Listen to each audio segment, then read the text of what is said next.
अफगान तालिबान का बड़ा इकदाम, नेक टाई लगाने पर पाबंदी आयद कर दी। अफगानिस्तान में अबूरी हुकूमत संभालने वाली तालिबान इंतजामिया ने खवातीन के ब्यूटी पार्लर बंद करने के बाद मर्दों के नेक टाई लगाने पर भी पाबंदी आयद कर दी। इस हवाले से रहनुमाई डायरेक्टोरेट के सरबराह मोहम्मद हाशिम शहीद का कहना है कि बाज औकात जब मैं अस्पतालों और दीगर इलाकों में जाता हूँ तो एक अफगान मुसलमान इंजीनियर या डॉक्टर गर्दन की पट्टी इस्तेमाल करता है। उन्होंने टोलो टीवी पर नशर होने वाली एक तकरीर में कहा कि टाई की अलामत इस्लाम में वाज़ेह है। टाई क्या है? ये सलेब है। शरीयत में हुक्म दिया गया है कि आप इसे तोड़ दें और खत्म कर दें। तालिबान हुक्काम ने अगस्त 2021 में इक़्तिदार संभालने के बाद से मर्दों पर लिबास का कोई ज़ाब्ता नाफिज नहीं किया था, लेकिन खवातीन को अवामी मकामात पर बाहर निकलने वक्त हिजाब पहनने का पाबंद किया था। तालिबान के कब्जे के बाद अफगानिस्तान में मगरबी लिबास बहुत कम पहने जाते हैं, लेकिन कुछ पेशावर अफराद और टीवी चैनल्स पर न्यूज़ रीडर्स अब भी कॉलर और टाई पहनते हैं।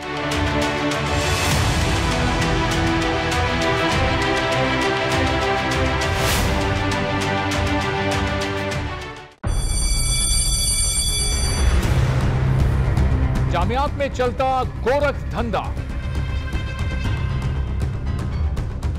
नौजवानों के मुस्तकबिल से खेलने वाली काली भेड़ों के आगे हुकूमत और इंतजामिया मुकम्मल बेबस। मुस्तकबिल के मेहमानों के तहफ्फुज के लिए बोल ने उठाई आवाज, सहाफती फराइज को निभाते हुए पहुंचाई हर खबर अवाम तक। बड़े स्कैंडल से जुड़े तमाम हकाइक रखे अवाम के सामने, क्योंकि बोल है पाकिस्तान का नंबर 1 न्यूज चैनल। सब्सक्राइब करें और बेल दबाएं ताकि कोई खबर रह न जाए।